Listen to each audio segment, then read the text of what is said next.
Okay, here's an update on my ignition coil installation on my 75 Goldwing. If you saw my other video, the aftermarket coils that they do fit really well, but the brackets don't line up with the mounting points on the frame. So you have to come up with a kind of an adapter or bracket. And this is what this really great mechanic came up with for a different bike that I had. It was a 76 Goldwing that I restored. And so I'm kind of just copying what he did. This is just bar stock aluminum that I got from the hardware store. Here's the piece of it. And I just cut it down in trial and error. This is the shape that I came up with. And if this is helpful to anybody, this is the spacing that ended up working. I don't really care about those vice grip marks. That's just from when I was holding it up against the grinder so I didn't burn my fingers. No one will ever see this once it's installed. But that's it. Just a very simple piece of aluminum. And what that's going to do is give me the spacing I need to get the coils mounted to the frame. So let me show you the frame. All right, so here's our two mounting points, here and here. And what we're going to do is put a, it could be a bolt, it could be a screw, it doesn't matter. It's just an M6. These screws came with the aftermarket coils, so I just cut one down to length and cleaned up the threads, and it works. That's what I did on my other one. So we're going to put the original mounting point for the upside of it here. That's going to bolt the coil bracket directly here. And then we're going to put the adapter here.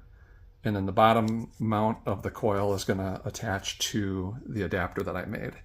So let me get that in and I'll show you what it looks like. All right, there's how it's going to sit. I just have it finger tight for now.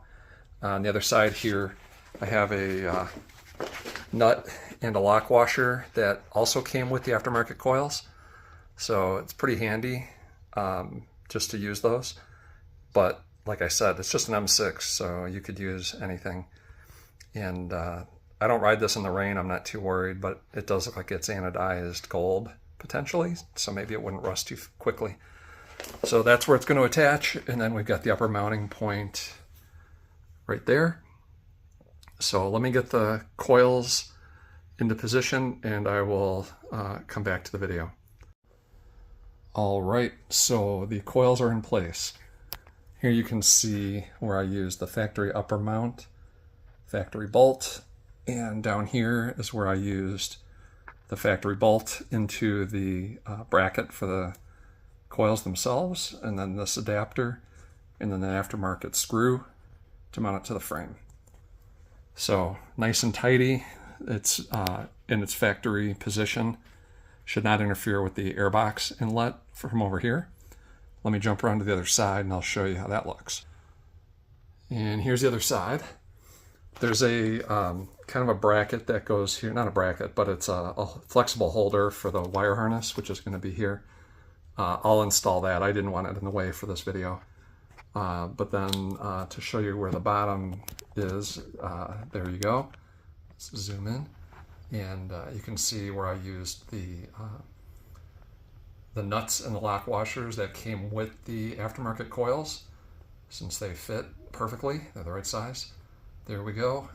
That's how that's going to mount.